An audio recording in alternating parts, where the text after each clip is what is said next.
തിരുവനന്തപുരത്തെ ജനങ്ങളുടെ തലസ്ഥാന നഗരത്തിലെ ജനങ്ങളുടെ ഒരു സ്വപ്നം യാഥാർത്ഥ്യമാകുന്നു. തിരുവനന്തപുരം മെട്രോ. പക്ഷേ മെട്രോ യാഥാർത്ഥ്യമാകണമെങ്കിൽ കേന്ദ്ര സർക്കാർ ചില തീരുമാനങ്ങൾ എടുക്കേണ്ടതുണ്ട്. സംസ്ഥാന BJP നേതൃത്വം അവരുടെ നിലപാട് പറയേണ്ടതുമുണ്ട്. കൊച്ചി മെട്രോ മാതൃകയിലാണ് ഇപ്പോൾ തിരുവനന്തപുരത്തും മെട്രോ ആരംഭിക്കുന്നത്. 31 കിലോമീറ്റർ, 27 സ്റ്റേഷനുകൾ. നിർമ്മാണം പൂർത്തിയാക്കാൻ 2 വർഷമേ വേണ്ടൂ എന്നാണ് കൊച്ചി മെട്രോ റെയിൽ ലിമിറ്റഡിന്റെ മേധാവി ലോക്നാഥ് ബെഹ്റ അറിയിച്ചിരിക്കുന്നത്. വെറും 2 വർഷം കൊണ്ട് നിർമ്മാണം പൂർത്തീകരിക്കാൻ കഴിയുമെന്ന്. വലിയ പ്രതിസന്ധിയൊന്നും തിരുവനന്തപുരത്ത് ഉണ്ടാകില്ല. സ്ഥലം ഏറ്റെടുക്കൽ വലിയ തടസ്സമാകില്ല. അതുകൊണ്ട് തന്നെ എത്രയും വേഗം പണി പൂർത്തിയാക്കാൻ കഴിയും. 2 വർഷം കൊണ്ട് ഉദ്ഘാടനം നടത്താം. മെട്രോ ഓടിത്തുടങ്ങും തലസ്ഥാന നഗരത്തിലൂടെ എന്നാണ് ലോക്നാഥ് ബെഹ്റ പറയുന്നത്. 6 മാസത്തെ നടപടിക്രമങ്ങൾ പൂർത്തിയാക്കാനുള്ള സമയം കൂടി വേണം. 6 മാസം കൊണ്ട് DPR തയ്യാറാക്കണം. വിശദ പദ്ധതി റിപ്പോർട്ട് അത് സംസ്ഥാന മന്ത്രിസഭ അംഗീകരിക്കണം. അതിനുശേഷം കേന്ദ്ര മന്ത്രിസഭ അംഗീകരിക്കണം. അവിടെയാണ് പ്രശ്നം. BJP നേതൃത്വം എന്ത് നിലപാടെടുക്കും എന്നത് അറിയേണ്ടതുണ്ട്. എത്രയും പെട്ടെന്ന് തിരുവനന്തപുരം മെട്രോയ്ക്ക് കേന്ദ്ര സർക്കാർ അനുമതി നൽകുമോ? അതല്ല തടഞ്ഞു വെക്കുമോ? അതല്ല നീട്ടിക്കൊണ്ടുപോകുമോ? ഇതാണ് അറിയേണ്ടത്. 6 മാസം എന്നത് വളരെ ചെറിയ സമയമാണ്. ഇത്ര വലിയ പദ്ധതിയെ സംബന്ധിച്ച് 8000 കോടി രൂപയുടെ പദ്ധതിയാണ്. 20% സംസ്ഥാന സർക്കാർ വഹിക്കണം, 20% കേന്ദ്ര സർക്കാർ വഹിക്കണം. ശേഷിക്കുന്ന 60% വായ്പയാണ്. എല്ലാ നടപടിക്രമങ്ങളും പൂർത്തിയാക്കാൻ 6 മാസം വേണ്ടിവരും എന്നാണ് ലോക്നാഥ് ബെഹ്റ പറയുന്നത്. അതിനു മുമ്പ് തന്നെ നടപടികൾ പൂർത്തിയാക്കാം. കേന്ദ്ര സർക്കാർ അവരുടെ തീരുമാനം പെട്ടെന്ന് എടുത്താൽ മതി. പക്ഷെ നമ്മുടെ അനുഭവം അതല്ല. കേരയിൽ പദ്ധതി കേന്ദ്ര സർക്കാരിൻ്റെയും സംസ്ഥാന സർക്കാരിൻ്റെയും സംയുക്ത പദ്ധതിയാണ്. കേന്ദ്ര മന്ത്രിസഭ തത്വത്തിൽ അംഗീകരിച്ചതാണ്. ആ പദ്ധതിക്കെതിരെയാണ് കേരളത്തിൽ സമരമുണ്ടായത്. BJP സമരത്തിലിറങ്ങിയത്, കേന്ദ്രമന്ത്രിമാരെ സ്വാധീനിച്ചത്, കേന്ദ്ര BJP നേതൃത്വത്തെ പോയി കണ്ട് പദ്ധതിക്ക് അനുമതി നൽകരുത് എന്നാവശ്യപ്പെട്ടത്. ഇന്ത്യയിൽ ആദ്യമായിട്ടായിരിക്കും ഒരു സംസ്ഥാനത്തെ MP മാർ കേന്ദ്ര സർക്കാരിനെ കണ്ട്, കേന്ദ്രമന്ത്രിയെ കണ്ട് പദ്ധതിക്ക് അനുമതി നൽകരുത് എന്നാവശ്യപ്പെട്ടത്.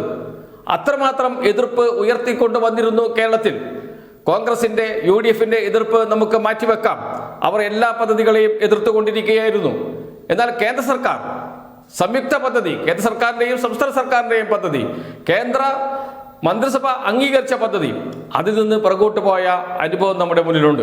അന്ന് കേന്ദ്ര സർക്കാർ അനുവാദം നൽകിയിരുന്നെങ്കിൽ ഇപ്പോൾ നിർമ്മാണ പ്രവർത്തനം ആരംഭിച്ചേനെ. 3-4 വർഷം കൊണ്ട് നിർമ്മാണം പൂർത്തിയായേനെ. അങ്ങനെ കേരളത്തിന്റെ മണ്ണിലൂടെ അതിവേഗ ട്രെയിൻ ഓടിയേനെ.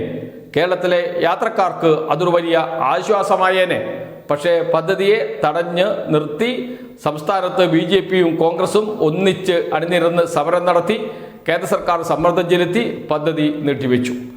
അതുപോലെ തിരുവനന്തപുരം മെട്രോയുടെ നിർമ്മാണ പ്രവർത്തനത്തെ ഏറ്റവും വേഗത്തിൽ നടപ്പാക്കേണ്ട പദ്ധതിയെ ഓരോ ദിവസം വൈകുന്തോറും നിർമ്മാണ ചെലവ് വർദ്ധിച്ചുകൊണ്ടേയിരിക്കും. അത് ഒഴിവാക്കാൻ എത്രയും വേഗം നിർമ്മാണം പൂർത്തിയാക്കേണ്ട പദ്ധതിയെ തൊടുന്യായങ്ങൾ പറഞ്ഞ് നീട്ടിക്കൊണ്ടുപോകുമോ? കേരളത്തിലെ BJP നേതൃത്വം എന്ത് നിലപാടെടുക്കും? പന്ത് ഇപ്പോൾ BJPയുടെ കോർട്ടിലാണ്. കേന്ദ്ര സർക്കാർ എത്രയും വേഗം തീരുമാനമെടുത്താൽ 6 മാസം കൊണ്ട് നിർമ്മാണ പ്രവർത്തനം ആരംഭിക്കാൻ കഴിയും. അത് കേരളത്തെ സംബന്ധിച്ച്, തലസ്ഥാനത്തെ സംബന്ധിച്ച് വലിയ മുന്നേറ്റമാകും. കേരളത്തിലെ വികസനത്തിൽ അത് വലിയ മാറ്റമുണ്ടാക്കും. തലസ്ഥാനത്തിന്റെ മുഖച്ഛായ തന്നെ മാറും. അത്തരമൊരു പദ്ധതിയെ തടയുമോ BJP എന്ന ചോദ്യമാണ് ഉയരുന്നത്. എന്തായിരിക്കും UDFന്റെ നിലപാട്, കോൺഗ്രസിന്റെ നിലപാട്? എല്ലാ പദ്ധതിയെയും എതിർത്ത നിലപാടാണ് കോൺഗ്രസിനുള്ളത്. റെയിൽ പദ്ധതി, ഗെയിൽ പദ്ധതി, ദേശീയപാത വികസനം, തുരങ്കപാത, തീരദേശപാത, അതുപോലെ തന്നെ മലയോര പാത, ഇവയൊക്കെ ഞങ്ങൾ എതിർക്കും എന്ന് പരസ്യമായി പറഞ്ഞ പ്രതിപക്ഷ നേതാവാണ് VD സതീശൻ. അദ്ദേഹത്തിന്റെ നിലപാട് എന്തായിരിക്കും? പദ്ധതിക്കെതിരെ സമരം ചെയ്യുമോ? ഈ സർക്കാരിന്റെ കാലത്ത് ഉദ്ഘാടനം നടക്കരുത്, നിർമ്മാണോദ്ഘാടനം നടക്കരുത് എന്ന രീതിയിൽ കാര്യങ്ങൾ മുന്നോട്ട് കൊണ്ടുപോകുമോ? അതേ രാഷ്ട്രീയ തീരുമാനം BJPയും എടുക്കുമോ എന്നതൊക്കെയാണ് ഇനി അറിയാനുള്ളത്. LDF സർക്കാർ തുടർന്നാൽ, 3ാം LDF സർക്കാർ വന്നാൽ സ്വാഭാവികമായും 2 വർഷം കൊണ്ട് തിരുവനന്തപുരത്ത് മെട്രോ ഓടും. അത് കേരളത്തിന് ഈ സർക്കാർ നൽകുന്ന ഉറപ്പാണ്. തിരുവനന്തപുരത്തെ ജനങ്ങൾക്ക് ഈ സർക്കാർ നൽകുന്ന ഉറപ്പാണ്.